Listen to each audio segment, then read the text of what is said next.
Hi everybody. Good morning or afternoon, depending on where you are. It is April, oh my goodness, what the heck day is it?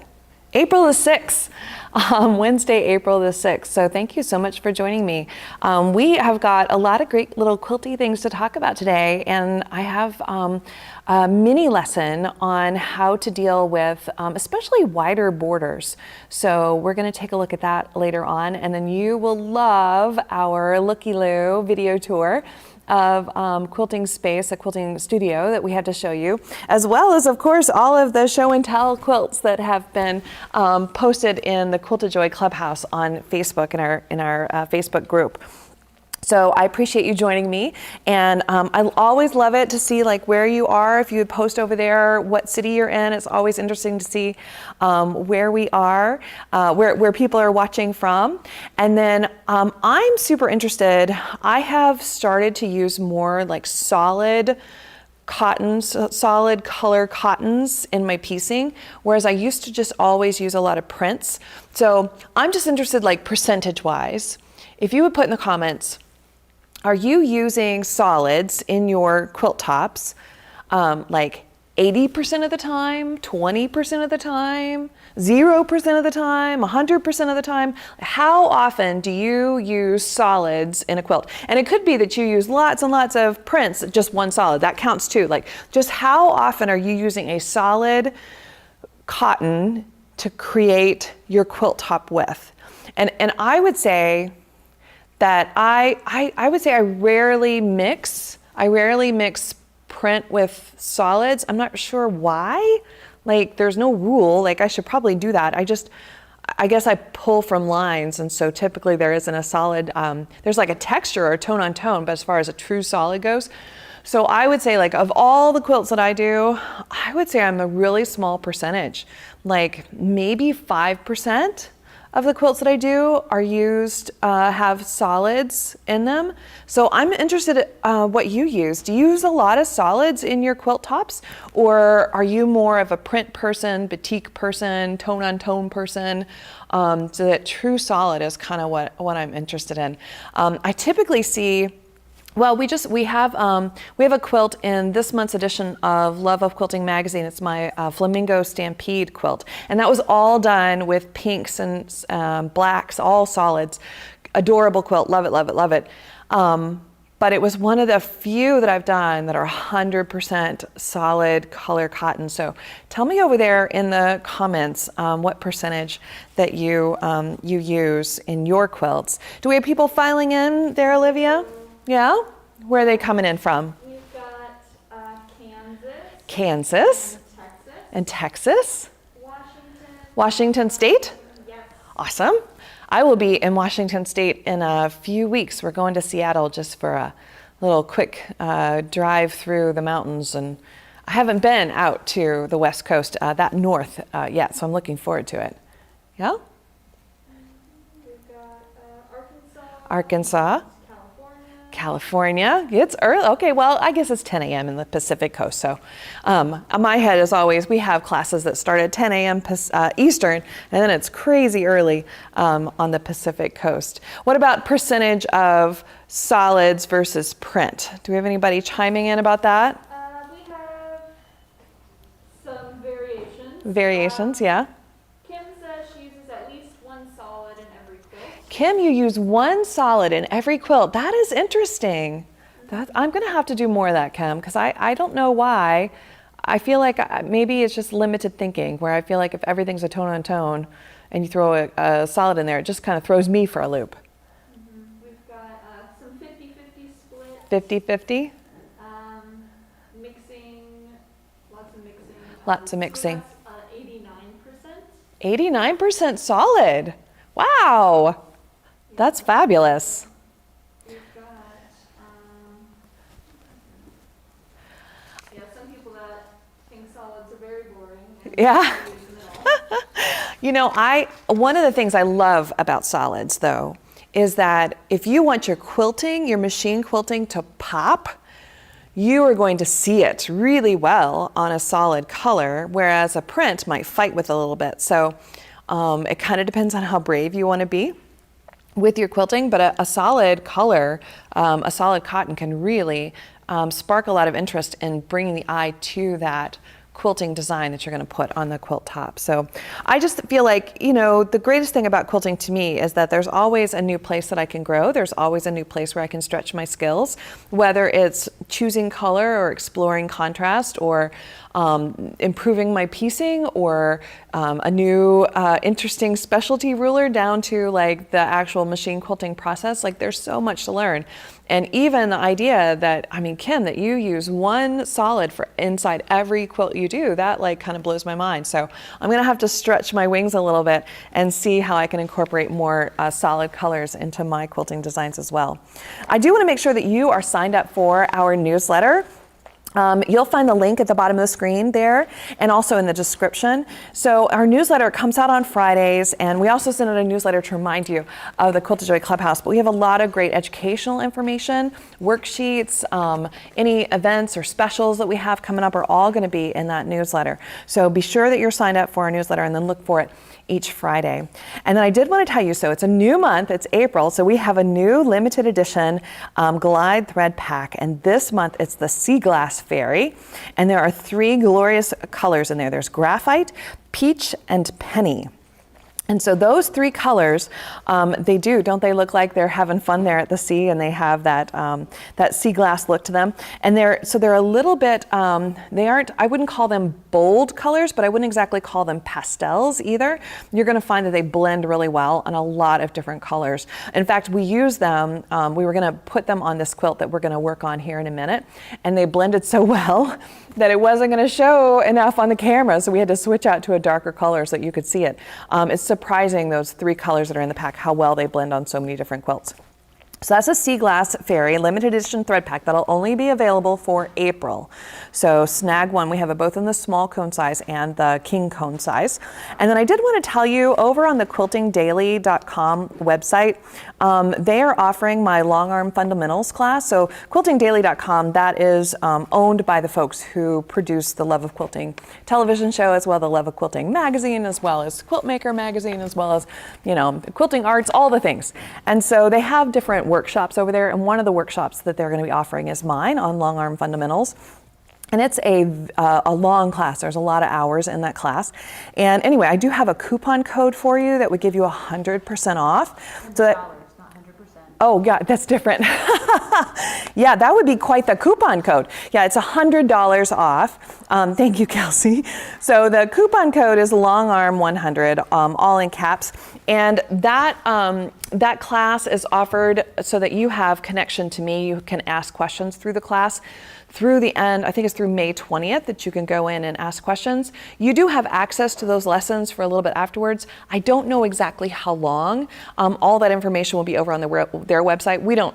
It's not on our website. I did the class for them, so they're the ones who serve up the video and all that jazz. So they would have most of the questions, most of the answers for you, but I did want to let you know about that $100 off coupon code for that. Okay, so we are going to talk today about piano keys and beadboard. And if you have ever had a quilt in front of you to quilt with a giant border on it, and it kind of makes your brain go, holy cow, I don't know what the heck to put in this border, piano keys are the perfect thing to put in a big border. And piano keys have a little magic to them as well, because if you have any fullness in that border, piano keys can ease in fullness and eat up fullness and get a wavy border to lay flat. If you have an extraordinary amount of fullness to the point where you're going to need to take a pleat to get that that border to lay flat, piano keys are great at camouflaging that pleat, because that pleat will look like, you know, you'll stitch down that pleat, it'll look like it was just another piano key in the border. So when I say piano key, if you're like, I don't know what the heck that is, it's just straight lines. It's just straight lines in a border. And I actually have gone through and done a Pinterest board on the Quilted Joy Pinterest page, full of ideas and examples for you of different ways that you can use piano keys and beadboard designs in outside borders of your quilt. And they are interesting to me because you can also combine them with like feathers or motifs but they're perfect on their own as well. So if you enjoy Pinterest, head over. I just put that board up yesterday so that you can start to look at some designs and some examples of piano keys and beadboard. And so the only difference between piano keys and beadboard is piano key is a single line and a beadboard is a double or a triple line. So I've got a worksheet here called up on the computer to just talk about piano keys. And so as you can see, this is my wide border, and I've got just little registration marks that go like every inch down the border. And so we're going to imagine that this is the batting. This is the outside edge of the border. This is the outside, there's the batting. The interior of the quilt is down here. And so to do beadboard, to do piano keys, there's a few different ways. I'm going to show you the way I like best. So I'm going to start out here off the edge of my quilt, and I'm going to do a straight line down to that seam. And then I'm going to go right back up that line. And then I'm going to sneak through the batting over to the next 1-inch line. And I'm going to go down, and I'm going to go back up. And then I'm going to sneak across the batting outside the quilt, and I'm going to go down, and I'm going to go back up. So an alternative to this that you could do is when you head down to that seam, you could go and sneak along the seam and then go back up and then sneak across the batting, go down, sneak across the seam, and go back up. And that's perfectly acceptable. There's nothing wrong with that. For me, what happens is, I've obviously, before anything, I've ditched all of this, right? I need to ditch all of this to keep it all kind of straight, so I'm not knocking it out of square. So I've got it kind of nailed down before I start doing that outside border, especially if it's a big border, especially if that border has a lot of fullness in it. I do want to nail that down. So the problem for me is that every other key will have a double line of stitching in the ditch. And so we talked about stitch in the ditch last month, and I hope that you found that useful. And piano keys would be you could use the same lightweight thread, especially with this method here where this is the double line of stitching. For me, I just feel like this double line of stitching every other key is a little distracting for empty piano keys. So I'll talk about what the heck an empty piano key is here in a minute. For me, it's distracting. For me, I like this idea of having a double line of stitching on the actual key. I don't know, it gives it some weight, some heft, some, voice to that border. So I would probably use a 40 weight, 50 weight, 60 weight. I don't know that I would go thicker than that because of that double line of stitching. But you could certainly do this where you come down, you sneak across the seam, and then you go back up. So that's one way to do piano keys. Let me take those arrows off. So when I talk about filled piano keys versus unfilled piano keys, so that would be coming back. I would probably do it in a second pass. Coming back, so I've got all my piano keys here. I'm going to leave every other one empty. So I would leave this one empty, and then I would decide something in here. So let's just do some wishbones. I think of these like a capital letter L, cursive, capital letter L, coming back down. Now, this is where I'm going to have to sneak across, right? Across that seam, but because there's so much going on, it doesn't draw the eye as much as that double line of stitching does when it's an empty one. So I would skip it, I'd sneak across, and then I'd come over here and I'd start the next one and I'd head back up. And this is how I'd fill every other piano key. And there are so many ways to fill these piano keys. One of the simplest ways that doesn't involve traveling across the ditch is just a micro stipple. And this micro stipple, especially like in a variegated thread or like a glide thread that reads like gold but isn't a true metallic, it's still a polyester thread, would be a perfect choice. So if you notice, what I did is I left myself room here to exit. See that? So that I don't have to cross across a seam. I left myself an exit path, and then I'm going to travel outside into the batting, and then I would come in and fill the next one. So that would be another way that you could fill. So that's with micro stippling. or wishbones. Let's look at one other idea for a filler. Another idea for a filler could be, we've talked about refrigerator coils before, so just very wiggly, wormy spaghetti lines. And notice I'm not touching the piano key, I'm not touching that line that I stitched. I'm coming close, but I'm not touching it. It just kind of gives me space to fill, and then once I get down here, then I'm going to travel across that ditch, and then I would head back up, right, with more of those refrigerator coils. Now, there's very little difference, I'm going to change it here, there's very little difference between refrigerator coils and ribbon candy. Let's do ribbon candy over here. So those two types of fillers are definitely related. And if you can get your refrigerator coils in your brain, you can branch off into ribbon candy pretty easy. And then of course we always love our E's and our L's. One more idea for you. You could even come down to E, L, E, L, E, sneak across, come up, E, E, E, and that's another way that you could fill. So there's loads of ways to fill these piano keys. Now you do need to think about how much density you want and how much time you want to invest in all of that as well, because if you do that, you're going to be there for a little while. All right, so let's talk about beadboard then. What's the difference between piano keys and beadboard? So beadboard is just a double line. So I would come down here, straight line, I would go over 1/4 of an inch and come back up, sneak across the batting, down, 1/4 of an inch over, up, sneak across the batting, down, 1/4 of an inch over, up.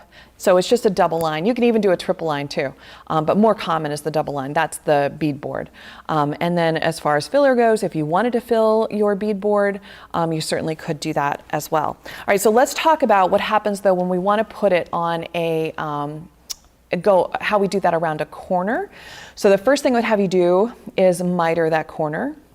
And then let's take a look at just straight beadboard. So I would come across, I would go back, sneak across the batting, come across, go back, sneak across the batting, come across. And this time I would go back, sneak across the batting. When I come here and I touch that miter line that I drew, I would go up to this point, then back down, and then back to where I started, sneak across the batting, go to the miter, go up, go back, batting, across, up. I got a little skew there. And then sneak, sneak, sneak, sneak, sneak, sneak, sneak, and now I'm ready to go across the top. There are lots of ways to tackle a corner, and I put some in that Pinterest board that we shared earlier so that you could see some different ways that others have done it. But the key is I'm just sneaking around that outside edge. Okay, so let's play on the Millie here. And what I've got, we talked about, this is that panel that we used in the How to Quilt Around Applique episode that we did. So this one, in this adorable, this is Deb Strain, did I get that right? You Are Loved, and then it's got little animals in it. It's gonna be hard to show you with it mounted to the frame. What's that? Effie's Woods, that's right, yeah, Effie's Wood. And we do have this at the Quilted Joy website if you're looking for this panel, because it is adorable. Look at the little owl, and then there's a bunny rabbit, and then up here, there's a hedgehog, and a fox, be clever, and then down here is a little deer, and then the raccoon, isn't he cute?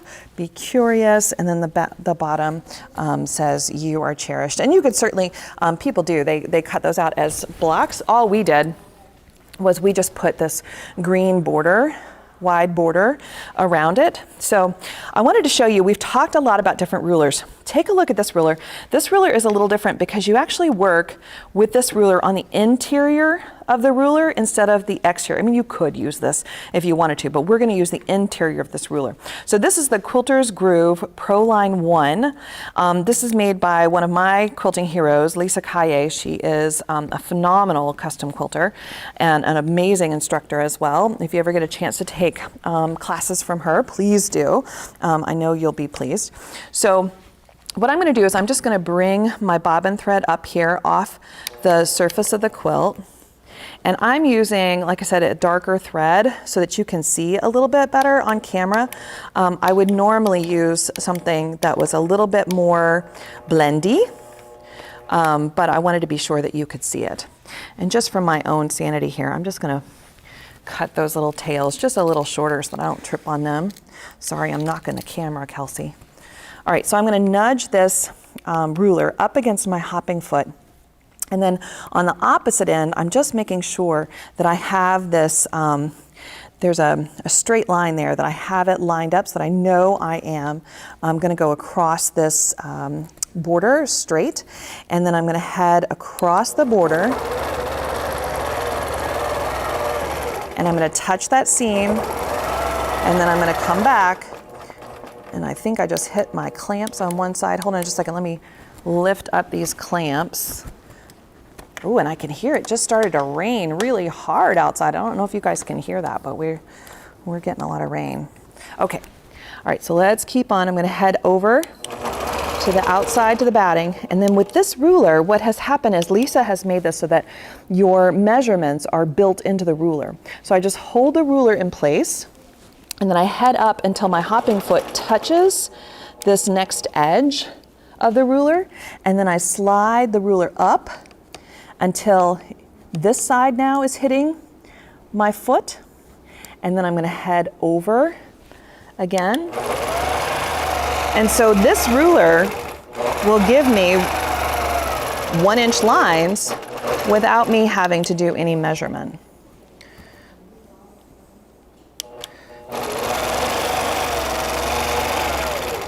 And I told you I would have stitched in the ditch around this first. So I'm going to go up until I touch it. And I'm going to try not to knock my computer with these new handles that I got for my Millie. And now I'm ready to head across and over. And if you have any questions about this, just let me know over there in the chat, and Olivia will let me know what your questions are. So here we are in that seam, and then I'm going to head back. And now I'm ready to deal with this corner, so I'm going to go up until it touches. And then I have drawn a mitered line here on the fabric already. So now I'm going to stop at the miter. I'm going to rotate my ruler up, and I'm looking at the lines to make sure I can keep things straight. And then I'm going to go up, and I'm going to come back down, and I'm going to stop at that miter, and then I'm going to come back,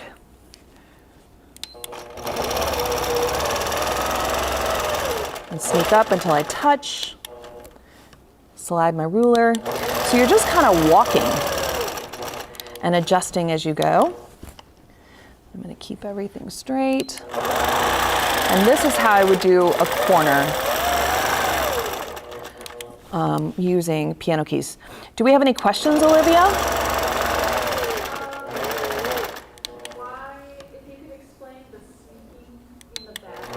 Oh, the sneaking the batting? So the reason I'm choosing to, I was listening to your question, I went over. Okay, I want you to see my mistake. Do you see, I totally, let me take this off the machine. I was listening to Olivia tell me what the question was, and I totally careened right over my miter line because I was trying to understand her question.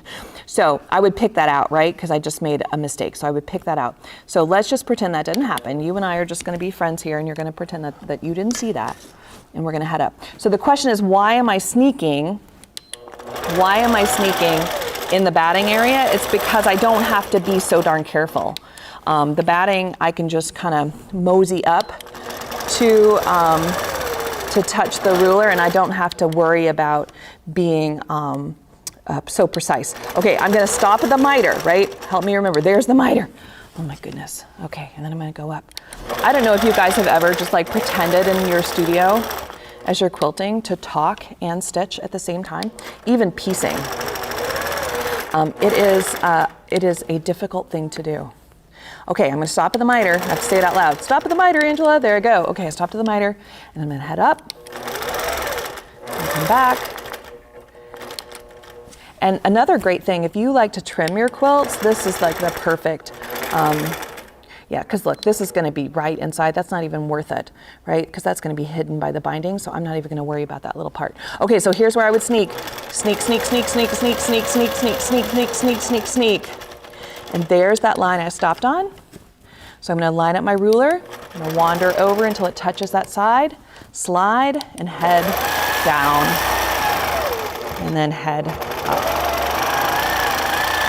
And then sneak until it touches and slide. Okay, so I think you get the idea, except for my mistake. Here, I'm gonna cut my threads and we're gonna look at my mistake again. Too busy talking and not enough brain engaged. So right there's my mistake. Okay, but I want you to imagine though, let's say that we embrace this. Let's say that we actually crossed over both. Do you see how it would make your corner? It would make an interesting design, right? It would make almost like a log cabin corner to a quilt, which would be an interesting corner for a log cabin quilt. But you can see how even and pretty that beadboard is, and then definitely take a look at that Pinterest board that I made for you to show you all the different variations and how you can combine piano keys and beadboard work with even motifs in a border. Were there any other questions, Olivia? Yeah, there are a few. A lot of people want to know why you backtrack so many times. Well, I just backtracked twice, and so everything gets backtracked twice. You don't have to do that. You could come down the beadboard, sneak up through the seam, and then head on to the next beadboard or the next piano key. You could do that. And each piano key would have only one line of stitching. You could absolutely do that. You will have a double line of stitching in your ditch if you ditched it first. If you didn't ditch it, then that means that every other piano key would have a ditch in that, would have a stitch in the ditch, but every other one would not. So you just got to pick the lesser of two evils, whichever look you like. I personally like that bold look of a double line of piano keys. That's just my personal opinion. So I think they're referring to that sort of why you would not trace along between the white and the green. Yeah, you certainly could sneak along the seam. You're going to have double stitching somewhere. You pick where you want it to be. And then do you quilt the border first or the interior part of the quilt? So do I quilt the inside part of the quilt first or the outside part of the quilt? I quilt what I can see between my bars. So in this case, I would probably do that outside border, what I can reach between my bars, and then roll it forward and do the middle and do those two sides and then roll it forward. And again, I just stitch what I can reach between my bars. If I'm on a domestic machine, piano keys and beadboard are perfect because I can use a walking foot. If I'm on a domestic machine, I'm going to start in the middle of my quilt and work out and do those outside borders last. But on a long arm machine, I just start with what I can see between my bars, roll it forward, do the next chunk. So you're chunking it basically on a long arm machine. Any other questions? Do you know of a ruler that would work on a domestic machine similar to this? Yeah, so okay, so if you have a domestic sewing machine, you need to know if you are a high shank machine or a low shank machine. And if your machine is high shank, then you can use rulers that can be used on a long arm machine. No problem. So this would work fine for you if you are a high shank machine. If you don't know what shank you are, call the dealer that you bought the machine from or a dealer who sells the particular kind of machine you have and ask, or you could even Google it probably. So if you have a low shank domestic machine and you want to use rulers, Lisa doesn't make these in a low shank variety, but you can also just use a straight edge. You would need to make marks, right? You would need to make tick marks to give you a plan, to give you a target, but you can also just use a regular straight edge. The cool thing about Lisa's rulers is that she has all that measurement done for you. You don't have to get out anything, you don't have to measure, you don't have to do math, it's all done in there for you. So know if you're a high shank or a low shank. And we do have an episode, I think it was January's episode, that we talked about high shank versus low shank as we prepared for this year of the ruler for 2022. And then last one, a combo question. Is it necessary to divide the border evenly, or how would you deal with is it necessary to divide the border evenly? So I would certainly want to know if I'm dealing, most of the time you're dealing with, ish, it's close enough to 1 inch. Lisa has, she has Prolines 1s, which is 1 inch. She has Prolines 2, which are 1/2 inch, and then she goes off the. She's okay. So 1/2 inch is the smaller one. So I would certainly look and plan. What I do is I keep on going, and as I get closer to the end, I start to look and see, do I need to schmidgen it this way or schmidgen it that way a little bit? And the little schmidgens that we're talking about are so tiny that the eye just won't even. It's not even going to notice it at all. Those little tiny, especially if you're filling the piano keys. But yeah, I would want to know how much, how much am I going to get to? If I measure my border, is it 24.5? Is it 24.75? So just that I have an idea as I start to approach that ending, that last 12 inches, how much of a smidge I need to kind of fudge to get there. And if all that makes you nervous, if you're like, no, I'm not into fudge and I'm not into smidgens, just mark it with a ruler, and that way you've got it. Yeah. All right, any other questions, Olivia? Fabulous. Okay, and then I did want to thank our sponsor, APQS. APQS machines are 100% handcrafted there in Iowa. They're loved the world over, and they come with a lifetime warranty. So quilt forever with APQS machines. If you're interested in APQS machines, you can give me a call here at Quilted Joy, 502-718-7148, and we can chat about your long arm dreams and find a machine that suits you. You can also connect with your local APQS store, your local APQS dealer, or over at apqs.com. You can get more information about APQS long arm machines. So thanks so much, APQS. All right, I want to show you Becky Holt's studio. You're going to love this. This is our Looky Loo. And so Becky took me around her studio a few weeks ago, and I just love everything she's done. So let's take a look at her quilting studio.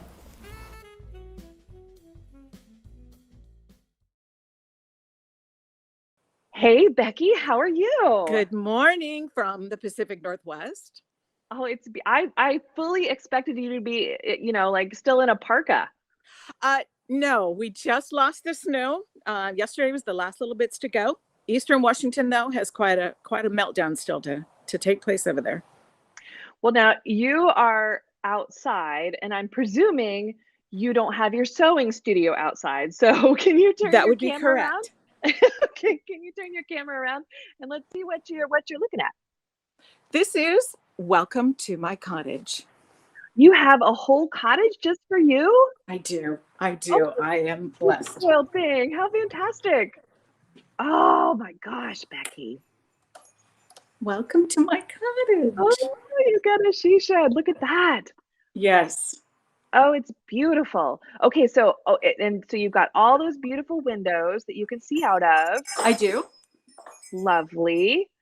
And then you've got, I like your giraffes, and you've got, so tell me, is this a 10-foot machine, a 12-foot machine? This is a 12-foot. It's a millie on a 12-foot frame.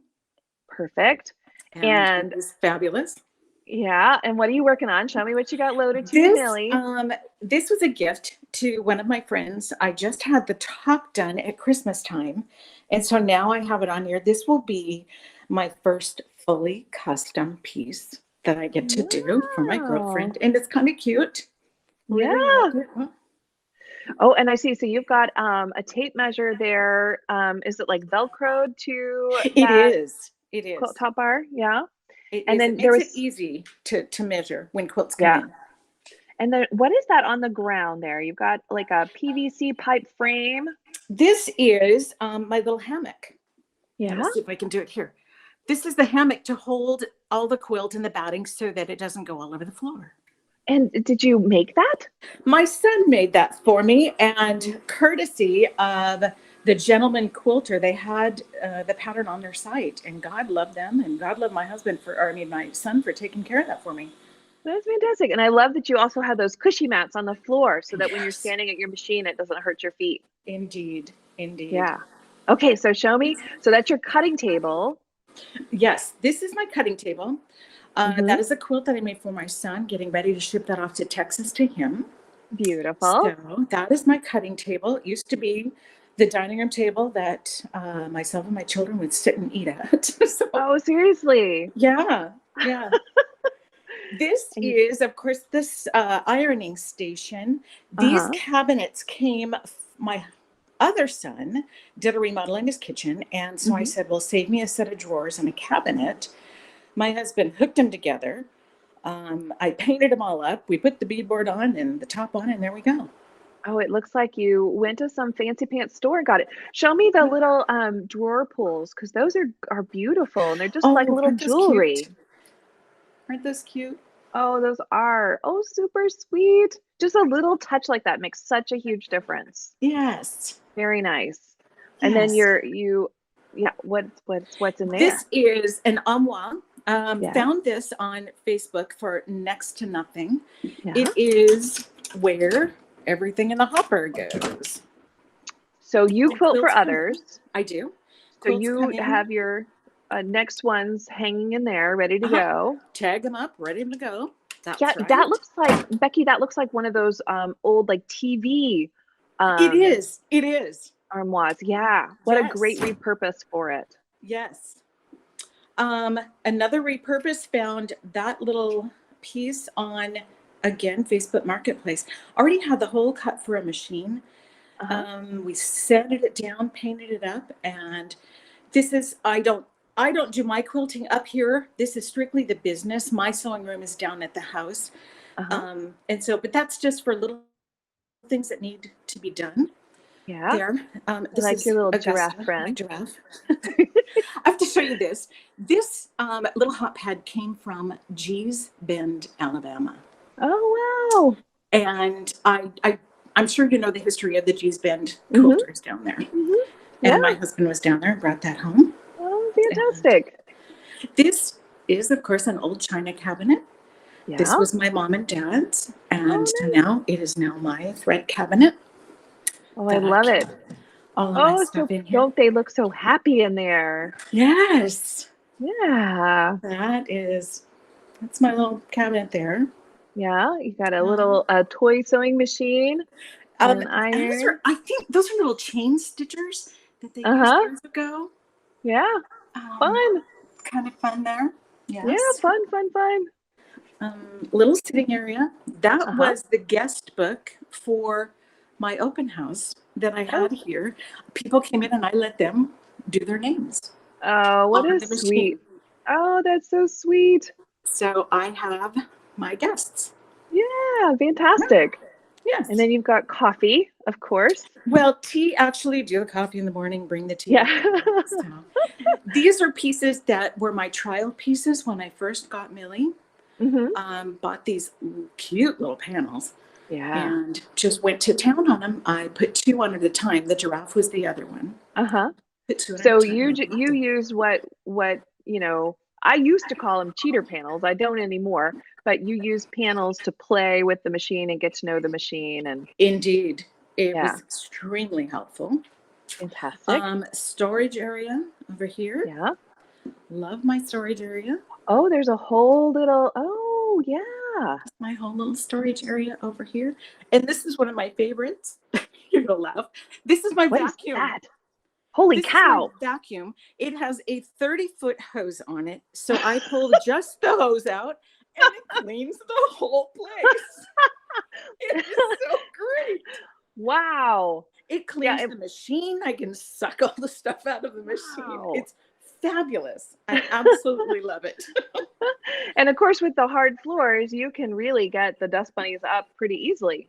Indeed. And it goes everywhere. And in fact, my granddaughter will come over and she likes to vacuum grandma's floor.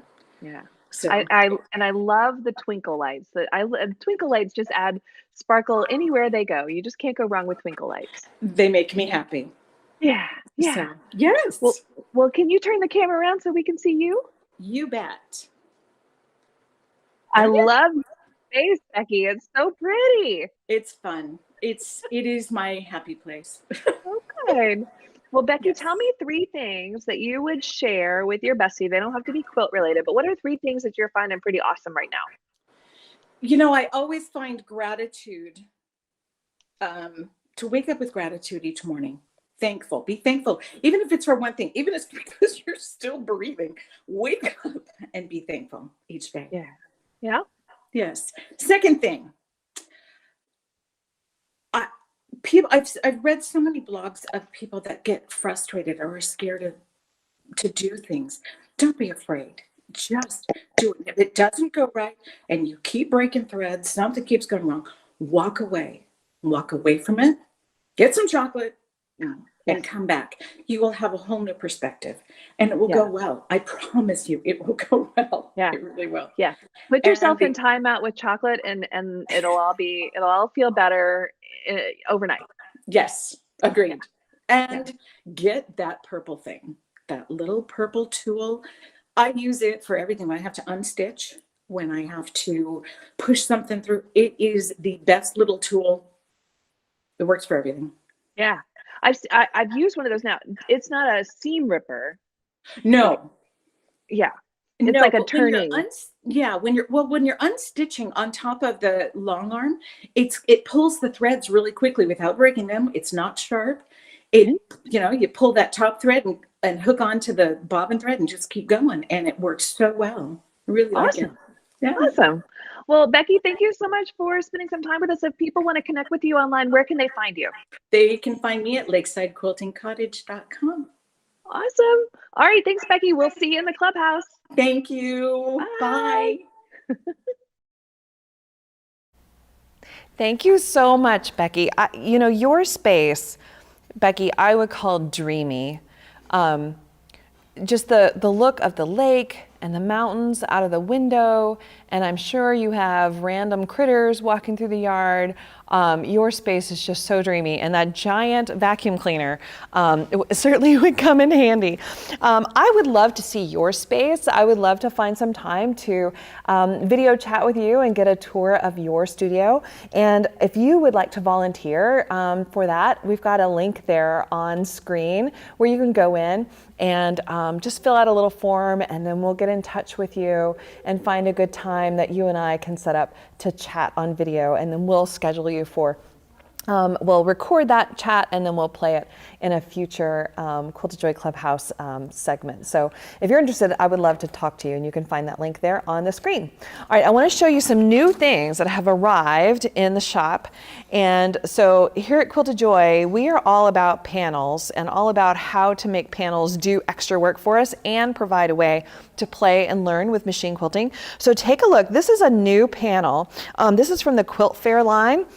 And the designer is Tasha Noel. And take a look at this cheater panel. It has all of these cute little stars with gingham, and it's got a quilt show with ribbons on it. So I want you to imagine what great practice this would be. One, you could do some stitch in the ditch here to get to know your rulers and to go around shapes. Right? So that would be some good ditch work if you wanted to, even just some good ditch work along these seams.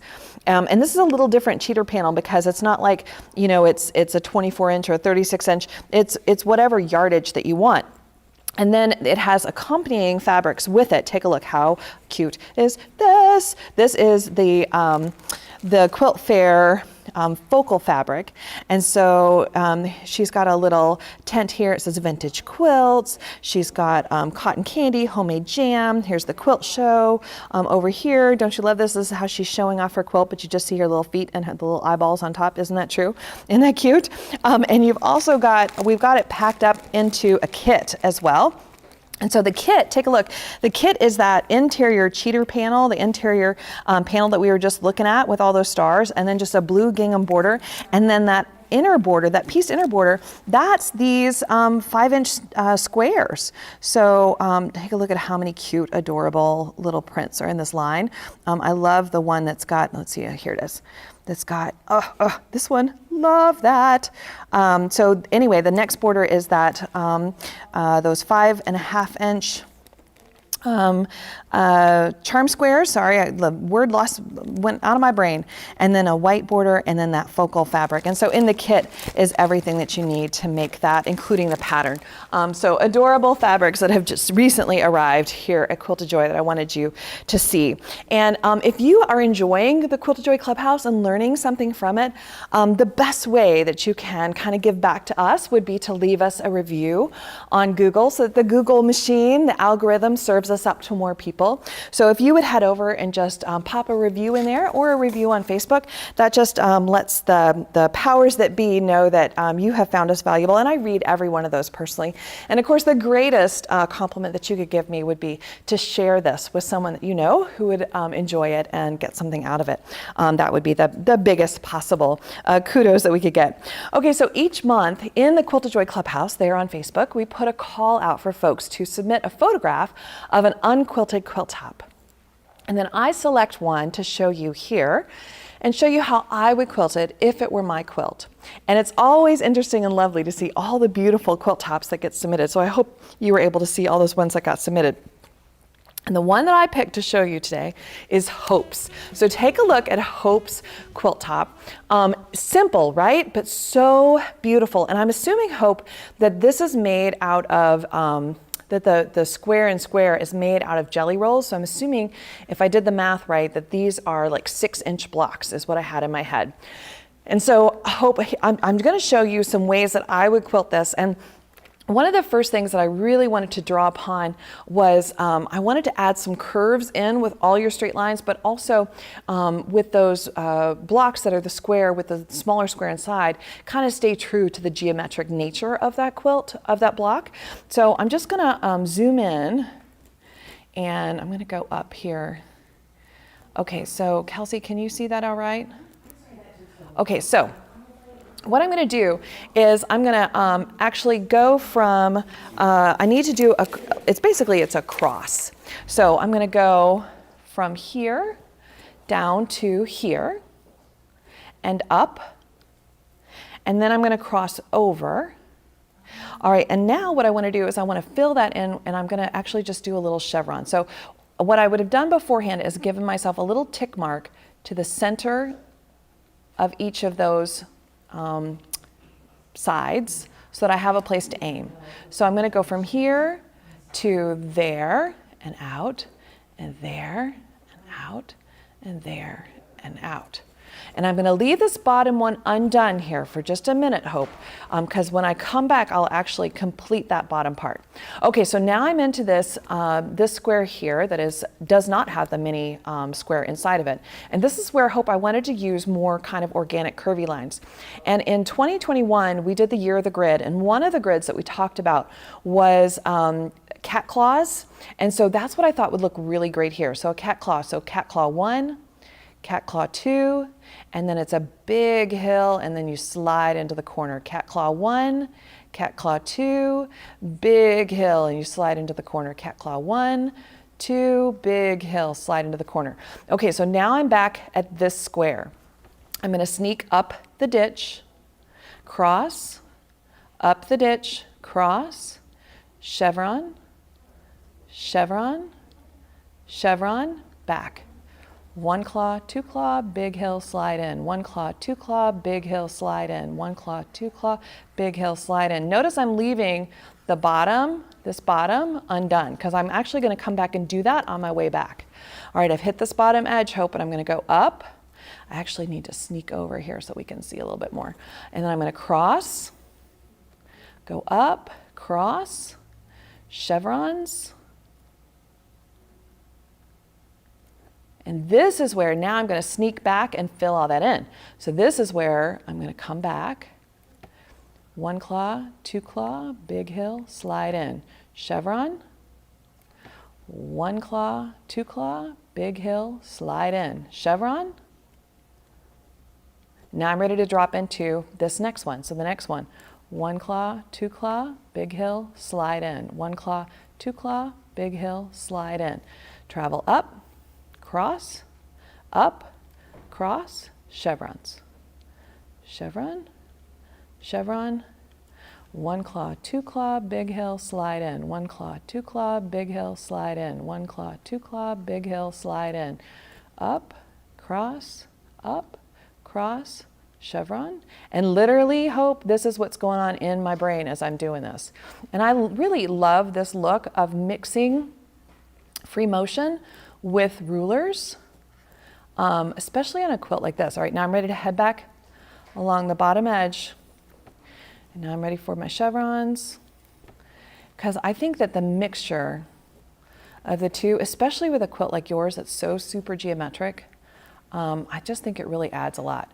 Okay, so I would keep on going, and then when I finish, when I get to the bottom, then I would head back up, right? And when I head back up, that's where I'm going to complete this last side that I'll leave empty for each of these as I go down. All right, so let's take a look at what that looks like, Hope. So there, let me zoom out, and I'll scroll down a little bit. So there is, zoom out one more.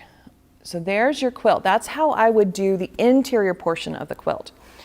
So then I started thinking about, well, how would I do that outside border? So the first thing that I would do, though, is I would definitely go through and I would ditch that inner border, both sides. Whoop, I'm giving away this one. I would ditch both sides of that inner border. So then it's, what the heck am I going to do in this outer border?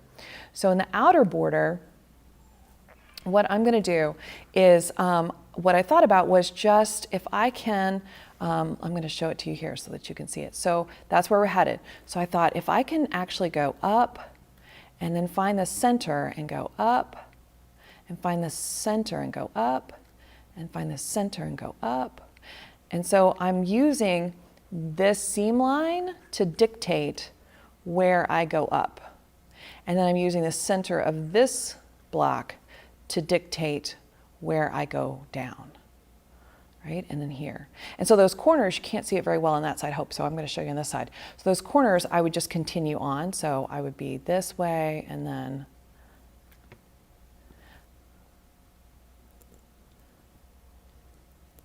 all along.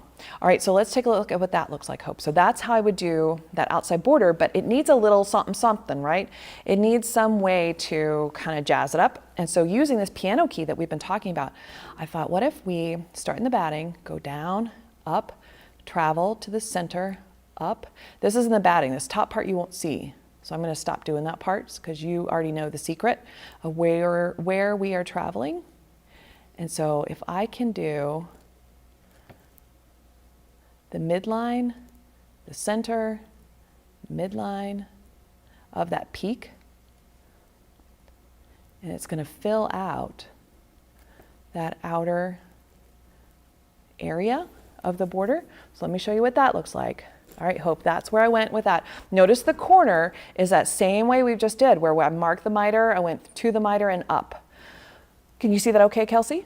Okay. And so then I don't know what size this is, Hope, so I'm not sure if that is too much unquilted space. My thoughts are perhaps it is too much unquilted space. So then I thought, well, what you could do is mimic the chevrons that you did in the rest of the quilt. Oh, look, I forgot one here. Hold on, I gotta, oh well, I forgot. I just noticed that I forgot one there. Let's see if I can get it. There. Okay, so what I thought I'd do is mimic those chevrons. So if I can go here and basically just add an echo into the peak, right? And then keep going all the way around. And that is going to look like that. All right, Hope. That is how I would quilt your quilt. This inner border, I don't know how big that is. It could be little tiny things, and really just a wiggly, squiggly, wormy line here, I think would be enough to kind of nail that down. You can decide, but I would certainly make it match. I wouldn't have the thread too contrasty there. I want that inner border to kind of melt away. But that is how I would quilt your quilt, Hope. You quilt your quilt however you want, but I would love to see it. So when you finish your quilt, Hope, post it over in the Quilted Joy Clubhouse so we can all applaud you and enjoy your success and see what choices you made. You know, the Quilted Joy Clubhouse there on Facebook is just filled with the kindest, nicest, most supportive quilters around. So I encourage you to join us and join the conversation. And I would love to see what you're working on and post your projects so that we can all applaud you and see what's going on in your world. And to that end, I'm going to see if I can play this, Kelsey. And I'm not sure, because I went through and we've got all of the different, there it is. We've got all of the different quilts that were posted in the Quilted Joy Clubhouse. So I want to show you some of these quilts that were posted so we can applaud them. Melissa, she said, think spring when she posted this. And she did so much detailed quilting in all of that negative space. Don't you love how vibrant and how beautiful the piecing is on this? And that outer border, Melissa, it looks like you did some cross hatching, which is lovely. That outer border, given that it has so much going on with those prints, would have been a great place too, either for cross hatching or for the piano keys that we've been talking about today. Lovely job, Melissa. Suzanne says, this is my favorite quilt. It was the first Bargello that I pieced and the first quilt I ever entered in a show. And look at that, it has a ribbon. She said that she also machine quilted it and it won the sponsor's favorite. Good for you, Suzanne. Really, really pretty. I haven't yet done a Bargello. They're gorgeous though. All right, Hillary says, I'm still practicing my long arm quilting, but changed to glide thread and I'm in love. And Hillary, I love this panel that you found. So garden rules, plant the seeds, wish for rain, get your hands dirty, feed the birds, relax, enjoy the beauty. And I got to tell you, Hillary, the first time I saw this, I thought that said, feel the birds. And I was thinking, Hillary, good luck catching one. But I really love the panel that you chose. And you're doing a great job, too, for the long arm quilting you've got going on. And Dorothy, she says, I made this quilt with the purpose of practicing my freeform feathers. And you have got feathers all over the place, Dorothy. I can see that you got a lot of practice. They're beautiful. As you can see, I used all thread colors to sew it together using up oddball thread spools, and the backing is an oddball flannel that was given to me. That all said, I'm happy with my freeform feathers, just going for it and not ripping anything out. We all start somewhere, and this is my beginning. I love that, Dorothy. I love that you have given yourself a place to play, a sandbox to grow in, and that you are enjoying the journey. Good for you, Dorothy. Debbie, take a look at this Bargello. So again, very different. And she said that it is all done. That's what she says. And if you take a look really closely, it looks like it looks like it's a checkerboard out here in this outer border, but you can see how piano keys also would kind of mimic the Bargello look out in that border for Bargello. Good job, Debbie. This one is by Karen. And Karen, what struck me about your quilt is just that those triangles and how that, you know, kind of reads like the sailboat sails, but it's pieces of the fabric that go with that panel. Really great job, Karen. I haven't seen a panel done that way. It was very interesting to me. So Renee, she is in process and she says she's still drilling through the stitch in the ditch.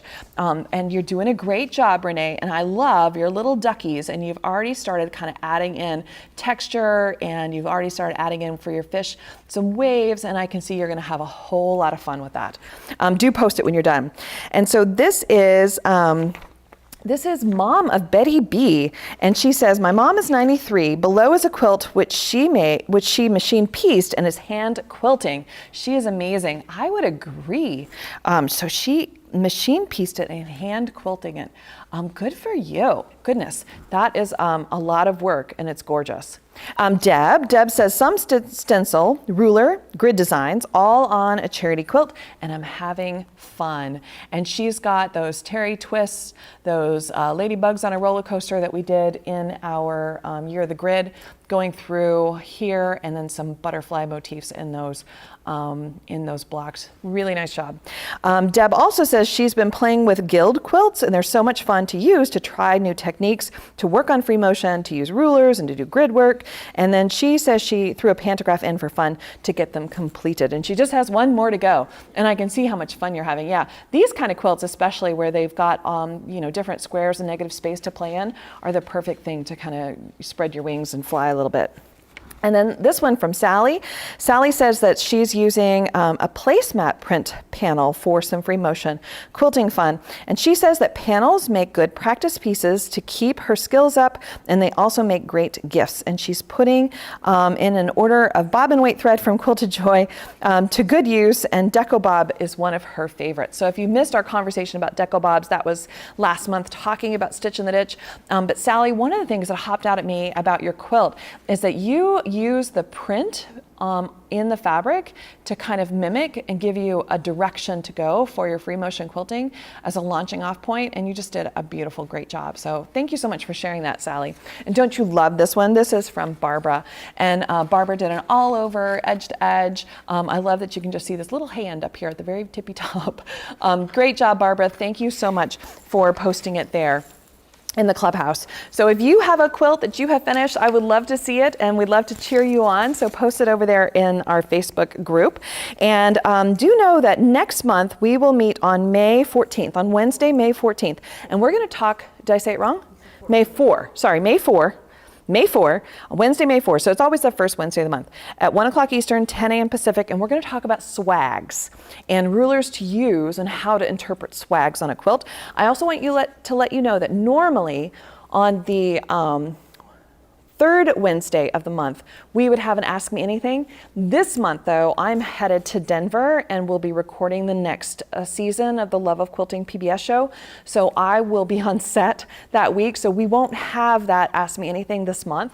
We'll have it in May, but not this month. So I will see you on May the 4th at 1 o'clock Eastern, 10 a.m. Pacific, and we will talk about swags. Thanks so much for joining me, you guys. Have a great day.